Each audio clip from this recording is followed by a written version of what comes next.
Bien, bah, je vous propose que l'on commence ce webinaire VMware, webinaire partenaire des Assises. Alors pour ce matin, je suis très heureuse de recevoir deux intervenants pour, euh, pour ce séminaire. Donc d'une part, je ne vous ai plus, voilà. D'une part, Vincent Fouché, vous êtes VCN Solution Engineer chez VMware, et Xavier Botex, vous êtes Cloud Architect à la CNAF.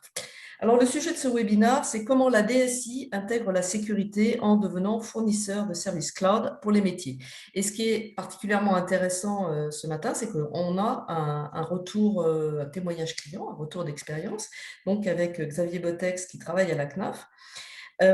Avant de vraiment laisser la parole aux deux intervenants, je vous signale que nous aurons des sondages pendant ce webinaire, donc je vous invite à y répondre. Ça permet aussi d'alimenter la discussion. Et vous avez la possibilité de poser des questions. Il y a soit vous levez la main, soit il y a une option Q&A, ce qui vous permet de poser des questions que nous prendrons soit en cours de discussion, soit à la fin. Nous avons 45 minutes avec nos deux intervenants. Donc, je vais commencer par Xavier Botex. Est-ce que vous pouvez nous parler de la CNAF? Parce que tout le monde, même si presque tout le monde a eu ou aura à faire à la CNAF, tout le monde ne sait pas forcément le périmètre de cette administration. Donc, peut-être quelques mots sur la CNAF. Alors, bonjour à tous. Concernant la CNAF, donc, tout le monde le connaît un petit peu, enfin tout le monde la connaît un petit peu. Donc, c'est des caisses d'allocation familiale pilotées par une entité qui est la Caisse nationale des allocations familiales, dont les missions sont essentiellement orientées autour de la famille et les prestations sociales que la CNAF peut distribuer au travers des prestations sociales. Généralement, vous les connaissez un petit peu beaucoup, ces prestations. C'est les prestations d'accueil du jeunes enfants, c'est les prestations liées à l'allocation logement, c'est des prestations sociales telles que tout ce qui entoure la famille. Mais il n'y a pas que ces prestations sociales concernant la famille, il y a aussi des prestations sociales qui concernent aussi les aides et la solidarité, comme peut être le RSA ou la prime d'activité, comme certains le connaissent. La CNAF est une entité qui est répartie sur tout le territoire et aussi outre-mer, puisqu'il y a 101 caisses d'allocation familiale qui sont réparties en France et aussi à Mayotte, en Guyane, à La Réunion. Donc, c'est une des 4 branches, enfin, c'est une des 5 branches de la sécurité sociale en France, Donc, comme voilà. Donc, on comprend bien. Et combien, juste un mot, enfin un chiffre, combien d'allocataires de la CNAF pour un petit peu restituer l'étendue de votre alors, périmètre? Alors, c'est difficile de dire combien il y en a, mais il y a énormément de familles, puisque, étant donné qu'on a des prestations qui sont assez larges, on a énormément d'allocataires. Par exemple, notre dernière réforme concernant l'allocation logement a concerné des Voilà. millions de foyers. Et en fait, tout dépend de la prestation, mais cela concerne une grande partie de la population. Oui, ce qui veut dire en fait que d'abord, vous êtes très étendu, ça concerne quasiment tous les Français, et puis il faut des architectures, des infrastructures solides, parce que c'est vrai que les gens qui ne reçoivent pas les allocations ou leurs APL, ça peut poser des vrais problèmes. Donc, si on en vient dans le cœur de notre sujet, donc quelles ont été les grandes étapes dans la transformation de la DSI CNAF en tant que fournisseur de services cloud? Ben, tout d'abord, nous avions un socle dans nos data centers qui nous permettait d'avoir des solutions de fournisseurs d'infrastructures assez complexes déjà. Et nous avons décidé de basculer un petit peu cette fourniture d'infrastructures qui était réservée aux équipes opérationnelles. Nous avons essayé de basculer en mode service. Donc, nous avons décidé de capitaliser sur nos infrastructures pour migrer vers des solutions de service et fournir ces infrastructures et fournir tous ces pans de notre SI en mode service pour que les gens soient autonomes dans la création, dans la fourniture des services d'infrastructures, tout en étant fortement cadrés et fortement drivés dans l'obtention de ces infrastructures. Mhm. Et pour ce faire, dans cette adoption-là, on a essayé d'élire un projet qui était un projet test avec une couverture qui était clairement définie dès le début et un périmètre assez clair. D'accord. Bon, ça permettait aussi d'avoir une certaine agilité.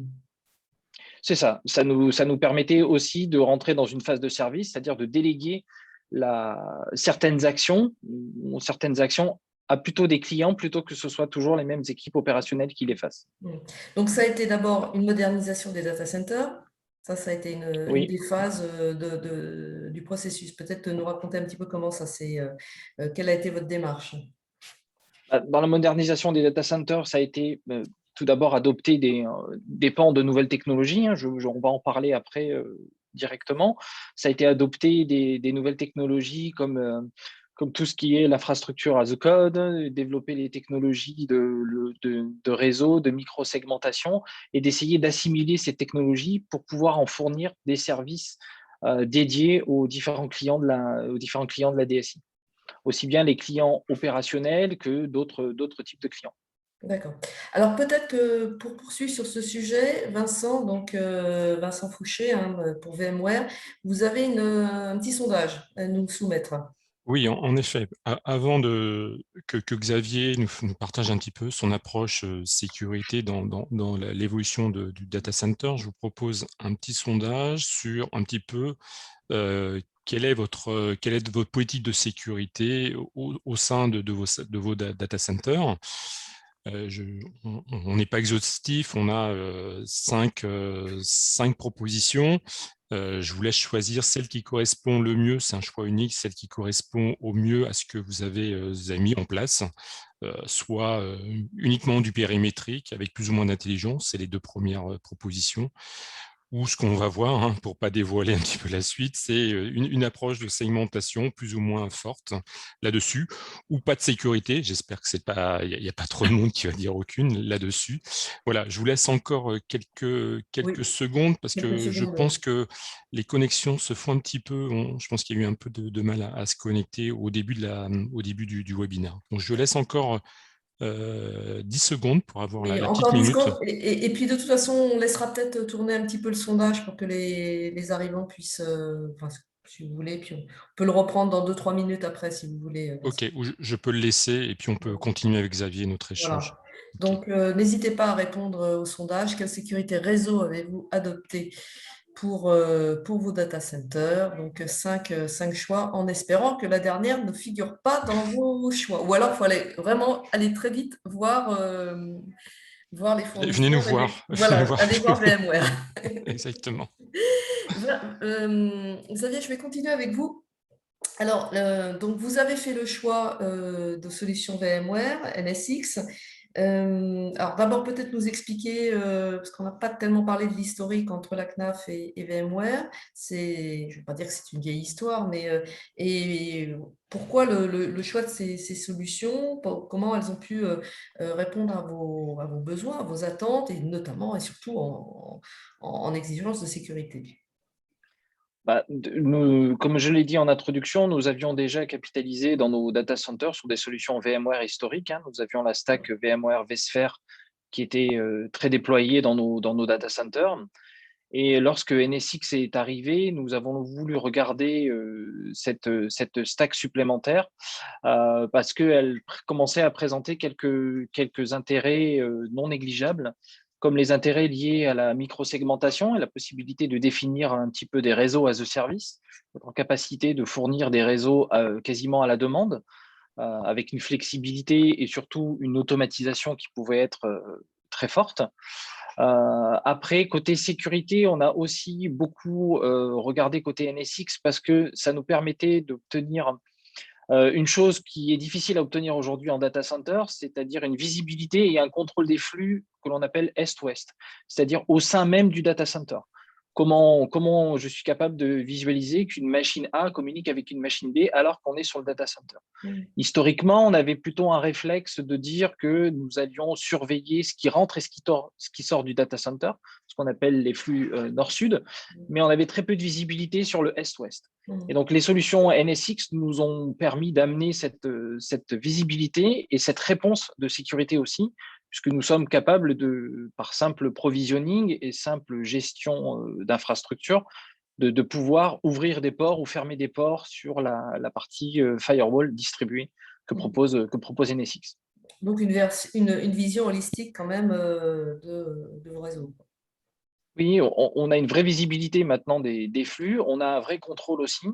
Et derrière, ça nous a amené naturellement vers une automatisation, puisque simplement maintenant, en provisionnant une VM et en lui rajoutant ce que l'on appelle un tag, on est capable de spécifier et de spécialiser une infrastructure et une VM à un rôle donné et de lui ouvrir que ce qui est nécessaire.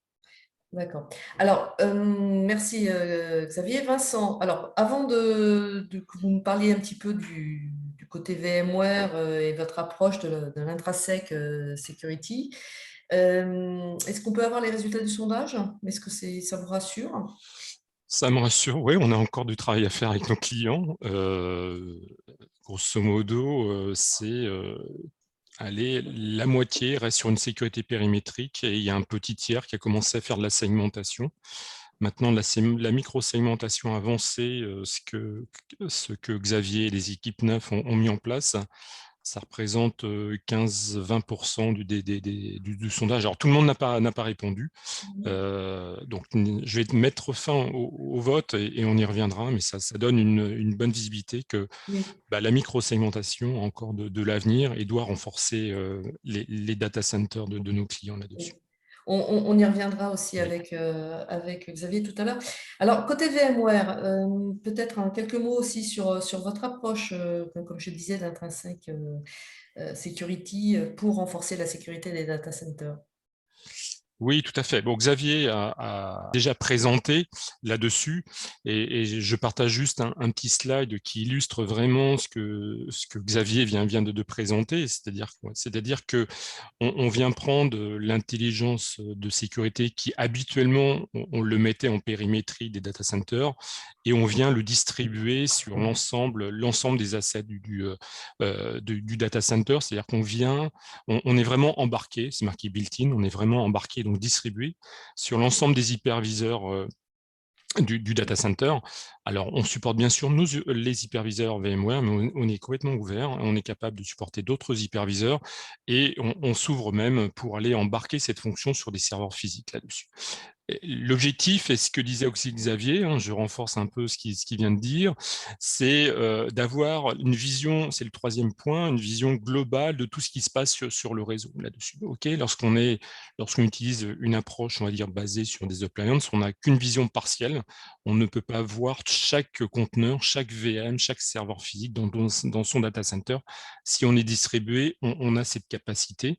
Et puis, cette capacité, cette granularité, ça nous permet d'avoir une architecture avec sans bottleneck, sans goulot d'étranglement, et de prendre en compte et de répondre aux puissances, aux performances demandées par nos data centers, parce qu'on a une approche complètement distribuée.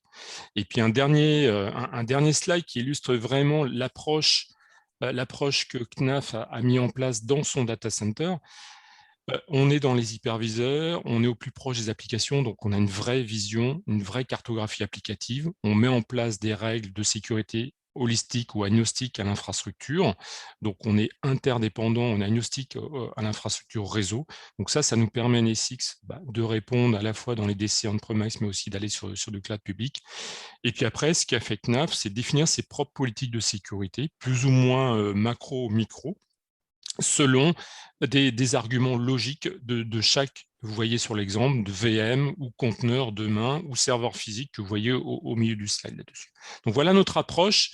Et on parle de zéro trust, si si on veut rajouter un petit vocabulaire dans cet échange. Zéro trust, c'est-à-dire qu'on applique vraiment une politique de zéro trust. On ouvre uniquement les ports. Et donc, le grand bénéfice derrière tout ça, c'est de vraiment réduire la surface d'attaque de nos environnements, des applications qui sont dans le data center. Voilà un petit peu notre approche intrasec security. C'est un point absolument central. Exactement. Je fais juste une petite pause, enfin remarque, pour dire que vous pouvez poser les questions si vous le souhaitez pendant la discussion. Donc, on les prend en cours de discussion ou à la fin, en fonction qu'elles soient plus précises sur un point qu'on aborde ou un peu plus général. Xavier, je reviens vers vous. Donc, cette micro-segmentation NSX, donc on en a perçu les bénéfices. Vous avez parlé bien sûr de meilleure visibilité. On a parlé des 4 points points, enfin, vous avez parlé des 4 points cardinaux et de l'importance d'être, voilà, de cette vision un peu globale.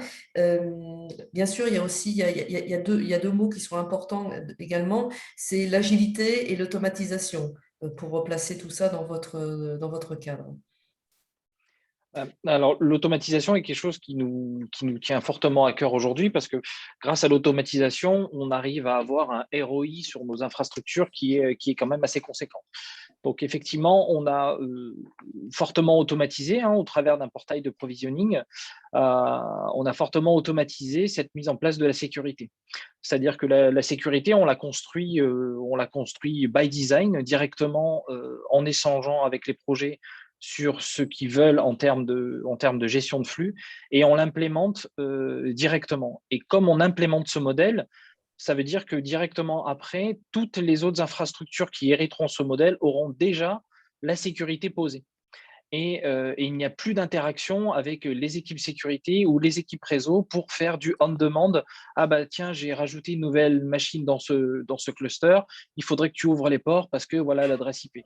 Donc là maintenant, on est vraiment dans quelque chose de très dynamique. Donc peu importe le nombre de machines, la sécurité est forcément posée. Si on détruit des machines, la sécurité s'en va. Si on rajoute des machines, la sécurité est propagée instantanément. Et c'est une politique de tagging qu'on a mis en place et de template. Et les admins de sécurité n'ont plus à se préoccuper. Une fois que la sécurité elle a été posée, ils ont une démarche itérative pour l'améliorer au fur et à mesure ou faire des nouvelles ouvertures de flux. Mais une fois qu'elle est posée, elle est duplicable autant de fois que l'on souhaite, sur autant de périmètres que l'on souhaite. Alors, souvent, on dit que l'une des vertus de l'automatisation, c'est de pouvoir justement, certaines tâches qui vont être automatisées, vous allez pouvoir, vos équipes, je suppose qu'elles ne sont pas pléthoriques, vont pouvoir justement aller sur des tâches de plus de valeur ajoutée. Est-ce que ça a été, ça vous l'avez perçu aussi en interne? Oui, par exemple, le projet que l'on a utilisé pour démontrer la faisabilité du produit et surtout la démarche dans laquelle on s'était avancé, a permis de rendre les développeurs entièrement autonomes pour se fournir des infrastructures. Donc du coup, une fois que le projet a démarré, on a posé la sécurité, on a posé les templates et les canevas qu'on allait utiliser. Et à partir de là, au lieu de recevoir le sacro-saint mail ou le sacro-saint incident pour dire il me faudrait une nouvelle VM. Les développeurs, eux, maintenant, sont autonomes pour se fournir des infrastructures et les opérationnels n'ont plus à s'occuper de la fourniture d'infrastructures et du cycle de vie de ces infrastructures puisque les gens sont entièrement autonomes. Donc, effectivement, par vase communicant, les ops peuvent aller sur d'autres tâches dont améliorer le catalogue de services, par exemple, fournir de nouveaux services et aller plus en avant dans le catalogue de services. Très bien, d'accord. C'est important de le signaler parce que c'est vrai on l'oublie parfois. Vincent, ce qui est merveilleux dans les technologies, c'est que ça ne reste pas statique, ça évolue. Donc, de votre côté, côté VMware, quelles sont les évolutions fonctionnelles qui sont disponibles, qui sont à venir? Ah, vous allez plus vite que moi. Qui vont permettre de renforcer encore le niveau de sécurité des data centers. Vous aviez, voilà. vous doutiez de ma question à l'avance. Oui. Trop fort. On a un peu préparé. Ouais, l'objectif, c'est un peu partager un peu la vision et ce qu'on a implémenté et ce que la CNAF a implémenté dans son data center. Pour nous, c'est le premier step, c'est-à-dire je réduis ma surface d'attaque et on a deux couleurs dans nos data centers. On crée des équipes, ces équipes dialoguent entre elles, elles communiquent ou elles communiquent pas, et ça de façon logique. Et on a des règles de sécurité qui vivent, ce que disait Xavier, avec le cycle de vie de l'application là-dessus. Donc, on a un gros bénéfice sur l'exploitabilité, l'exploitation de ces applications dans le data center. Ce qu'on renforce, la sécurité, on ne fait pas confiance à tout le monde. L'objectif, c'est j'ai défini mes zones de confiance logique et qui dialogue avec qui selon tel protocole. Après, on a distribué des fonctions de détection et de prévention là-dessus pour analyser si l'échange entre deux VM, entre deux conteneurs, entre un conteneur, un serveur physique, etc., est légitime ou pas. Donc ça aussi, on va venir renforcer, on va venir analyser chaque échange et prendre des décisions, soit d'alerting uniquement, ou soit de prévention, c'est-à-dire que je vais venir couper ou autoriser un flux là-dessus. Tout ça, c'est basé sur des signatures, sur des vulnérabilités connues. L'enjeu maintenant, c'est d'anticiper et d'aller plus en amont et d'être réactif à tout dérive de comportement indépendamment d'une identification d'une vulnérabilité déjà sur le système. Et ce step 3 qui arrive, qui est déjà dispo dans une version, on va dire standalone et qui va être intégré à NSX 3.2 en septembre là-dessus, c'est d'intégrer 3 dimensions. C'est de renforcer cette dimension d'IDS-IPS, mais aussi de la renforcer avec de l'analyse de trafic par rapport à des comportements, par rapport à une baseline, pourquoi il y a des dérives, etc. Et puis aussi distribuer de l'anti-malware, de l'analyse, on appelle ça du sandboxing, désolé pour l'anglicisme, pour analyser les échanges, le contenu et voir si le contenu est suspicieux ou pas. Donc tout l'intérêt dans cette approche est toujours distribué, toujours embarqué dans l'ensemble des serveurs, c'est d'avoir vraiment une approche, on appelle ça maintenant Network Detection and Response, donc vraiment détecter des comportements et prendre des décisions là-dessus et avoir un dashboard complet de ce qui se passe dans mon data center. Voilà un petit peu, grosso modo, en quelques lignes. Et puis, rendez-vous aux assises en octobre. On aura cette release et vous viendrez la voir sur notre stand. On ira voir en effet avec intérêt cette release. Merci Vincent. Xavier, je reviens vers vous. Alors, on a parlé du cloud. Qu'est-ce qui a poussé, quels ont été les drivers principaux de cette évolution cloud? Bah, alors en fait, sur la partie cloud, nous avions beaucoup misé sur notre cloud privé, hein, donc comme on l'a expliqué, sur notre data center, on a commencé à monter des services et rapidement, la CNAF s'est orientée vers un cloud public pour monter un nouveau projet et donc intégrer et migrer des infrastructures sur un cloud public. Donc comme on l'a dit, du coup, on est arrivé vers l'équivalent d'appréhender des nouvelles technologies liées au cloud public et d'investir ce nouveau cloud public. Donc, ça a été un projet qui nous a fait sortir, entre guillemets, de notre data center pour nous amener dans un cloud public. Et il a fallu, quelque part, recommencer un petit peu de zéro, hein, ce que nous avions fait en data center, mais le faire cette fois-ci en cloud public. Et il ne fallait pas partir d'une feuille blanche, hein, forcément, il fallait partir aussi du vécu et du retour d'expérience que l'on avait.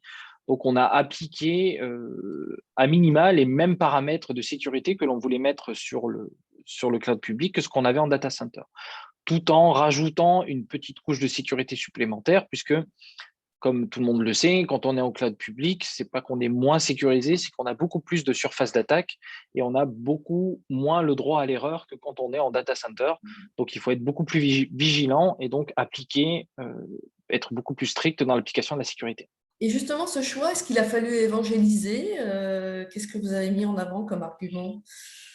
Les arguments, ils ont été mis en avant puisque forcément, nous avons, quand on va dans un cloud public, il y a des choses qui sont facilitateurs, hein, comme la mise à disposition d'infrastructures. On a des préoccupations moindres sur certains pans de l'infrastructure, comme par exemple le stockage ou la gestion du réseau, puisque du coup, elle est opérée par l'opérateur cloud. Donc, ce qu'on a vendu par-dessus tout quand on est parti sur le cloud public, c'est surtout le ROI concernant l'automatisation. C'est-à-dire qu'on allait aller encore plus vite dans la fourniture des infrastructures et dans la fourniture des infrastructures sécurisées pour vraiment, cette fois-ci, opérer un cloud public avec, je dirais, un minimum de ressources. D'accord. Alors, Vincent, je me tourne vers vous. On a un deuxième sondage sur la sécurisation cloud. Je vous laisse le lancer. Voilà, je l'ai lancé. L'objectif, un petit peu, c'est voilà, est-ce que vous êtes comme la CNAF, vous avez fait un virage vers le cloud public ou pas? C'est la dernière proposition là-dessus. Et les deux premières alternatives, c'est soit vous faites confiance à l'offre embarquée du cloud provider, ça correspond aux besoins parce que c'est un pilote, c'est de la pré-prod, je ne sais pas, ou soit vous avez des exigences de sécurité, vous voulez avoir une uniformité entre ce qui est mis sur votre data center et ce qui est dans le cloud, et donc vous avez déployé des solutions de sécurité complémentaires là-dessus. Donc, un choix unique. Je vous laisse encore une dizaine de secondes. Remarque, je peux le laisser tourner. On peut le laisser tourner un petit Voilà. peu. Comme ça, on verra à la fin. Parce que, alors, je rappelle que vous pouvez poser des questions, n'hésitez pas. Hein, nous avons les deux intervenants sont à votre disposition pour y répondre. Xavier, quelle a été votre démarche sécurité pour protéger vos applications? Et puis, bah, comment VMware vous a accompagné dans pour répondre à vos exigences de sécurité? Parce que vous traitez quand même des données qui sont particulièrement sensibles. Hein, je rappelle, la CNAF, ce sont les allocations familiales, ce sont enfin, voilà, les données de toutes les familles françaises. Donc, avec les revenus, enfin, je pense qu'il y a beaucoup, beaucoup de données sensibles. Alors, comment vous avez déployé ça et comment VMware vous a accompagné? Quand on a fait une migration sur le cloud, nous avons commencé à avoir des projets qui arrivaient dans le cloud avec un besoin d'exposition à l'extérieur de services web.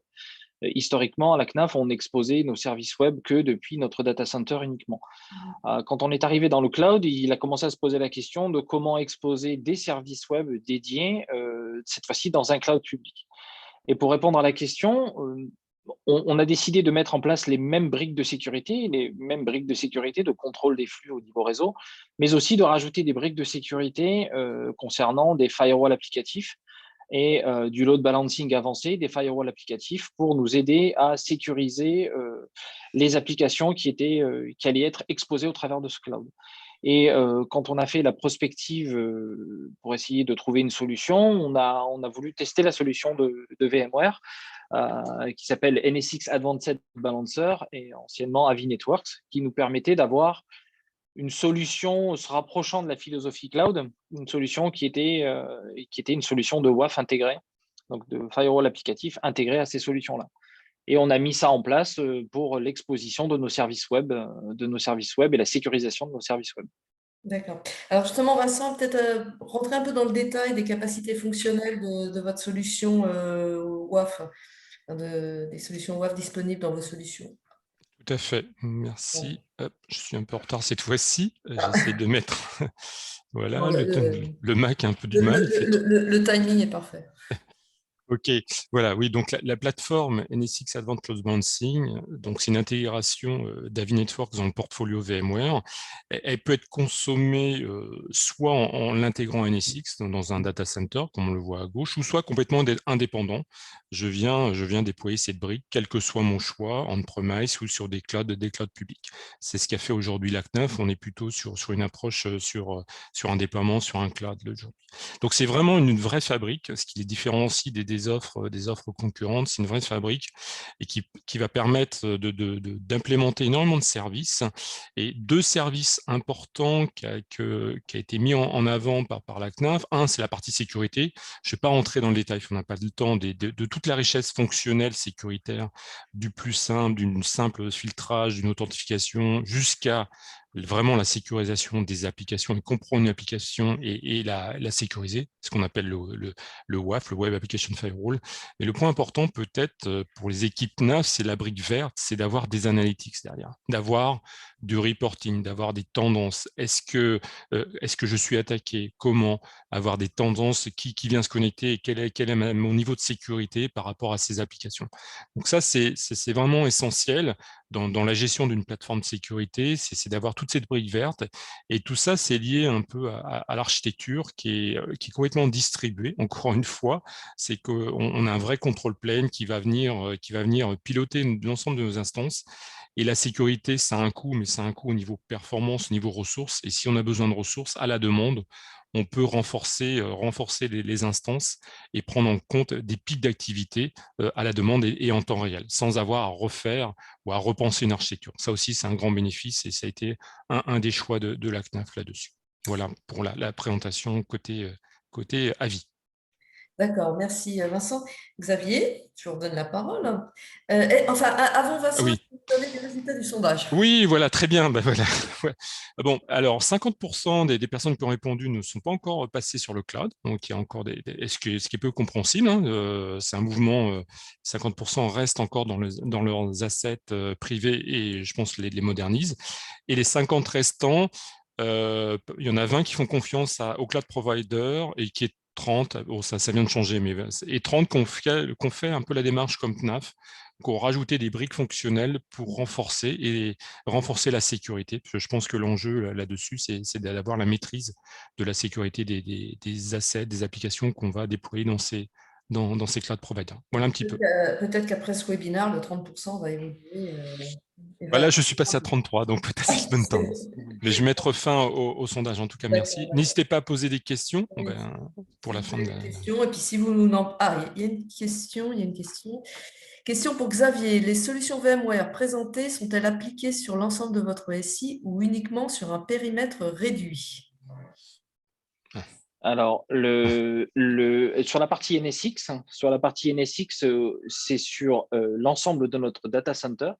Et comme aujourd'hui, NSX n'est pas présent sur le cloud public, on n'a pas pu le mettre en place. Mais dernièrement, on a vu arriver une annonce de notre fournisseur cloud public comme quoi on pouvait intégrer des solutions VMware directement dans le cloud public. Donc, on va y réfléchir à éventuellement mettre en place cette partie-là. Pour la partie load balancing et pour la partie WAF, pour la partie Advanced Load Balancer, c'est aussi le même constat. C'est qu'aujourd'hui, on l'a mis en production dans notre partie cloud public avec une velléité de faire un retour d'expérience et une analyse. Et pourquoi pas, après, le généraliser ou le déployer en data center. Donc, on est vraiment effectivement, on ne l'a pas sur l'intégralité de notre SI, toutes les solutions VMware, mais on l'a en partie sur les deux. D'accord. Alors, je vois qu'il y a une autre question. Ah bah merci pour cette question, c'est clair. Voilà, ce n'était pas une question. Xavier, je gardais la parole. Les process que vous avez mis en œuvre pour gérer cette sécurité applicative, vous pouvez nous rentrer un petit peu dans le détail? On commence le cycle là aujourd'hui. Donc, la CNAF dispose d'un groupe SOC, qui est un groupe de réponse à incident informatique. Et nous allons intégrer ce groupe SOC dans l'analyse des logs et dans l'externalisation des logs de cette solution, pour que le groupe SOC soit en capacité de surveiller, de regarder, d'analyser les logs et de voir les comportements de nos applications qui sont exposées à l'extérieur et d'en faire une analyse côté sécurité, pour qu'après, en termes de processus, on puisse interagir avec eux pour qu'ils nous indiquent quelles sont les choses à corriger ou améliorer ou à renforcer. Et en parallèle de ça, régulièrement, on a aussi des audits au niveau sécurité pour nous demander quel est le niveau de sécurité de nos applications et comment les renforcer avec du conseil sur le renforcement.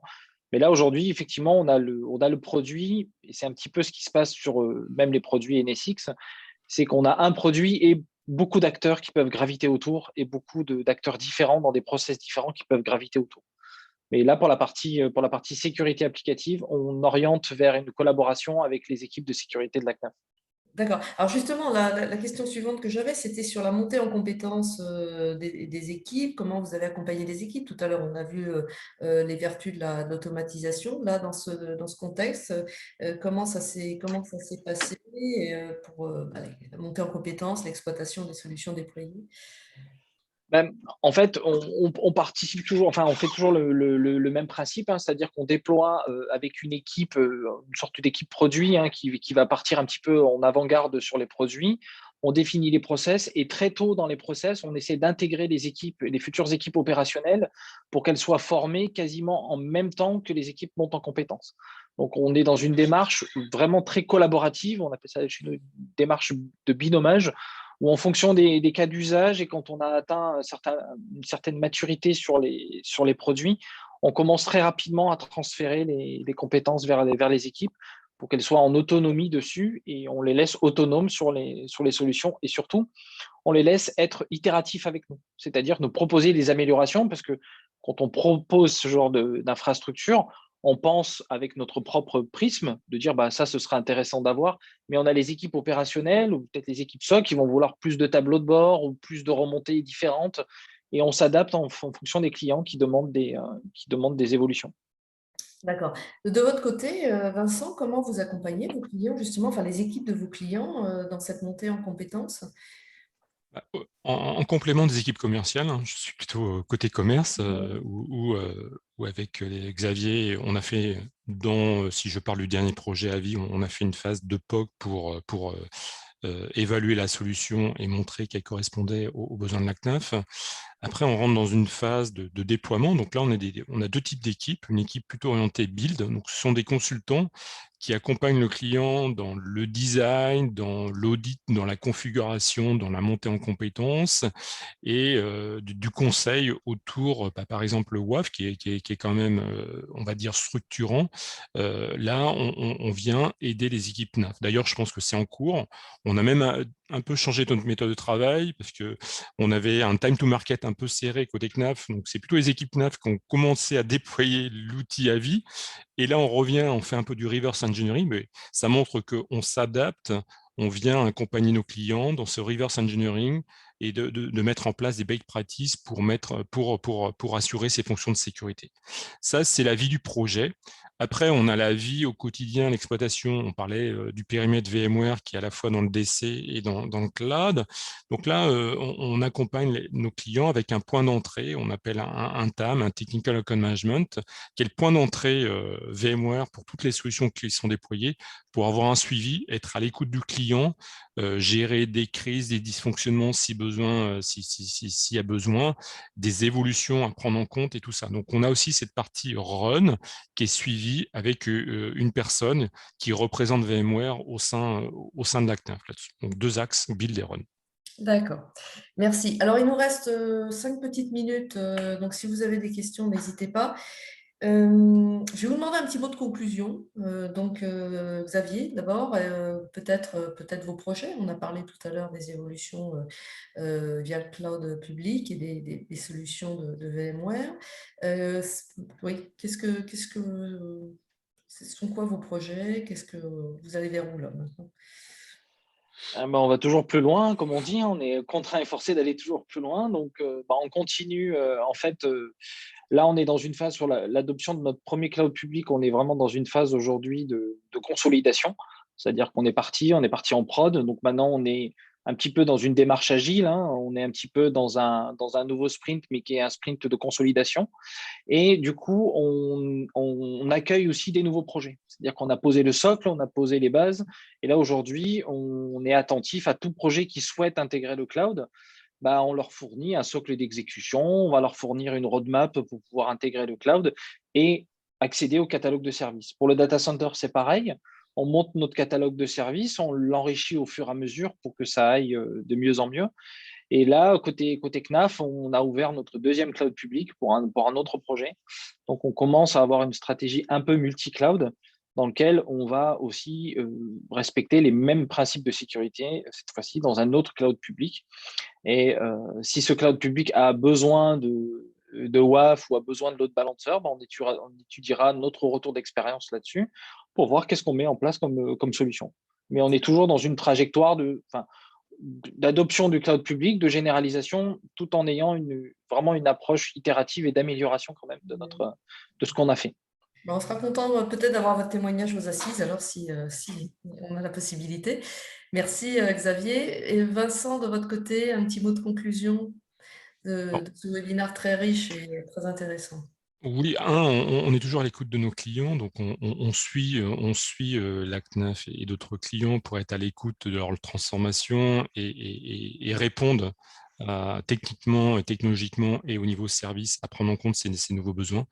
Je sais qu'il y a beaucoup de conteneurs Kubernetes qui arrivent très très vite côté CNAF, donc ça c'est des choses où on accompagne la CNAF pour les prendre en charge là-dessus.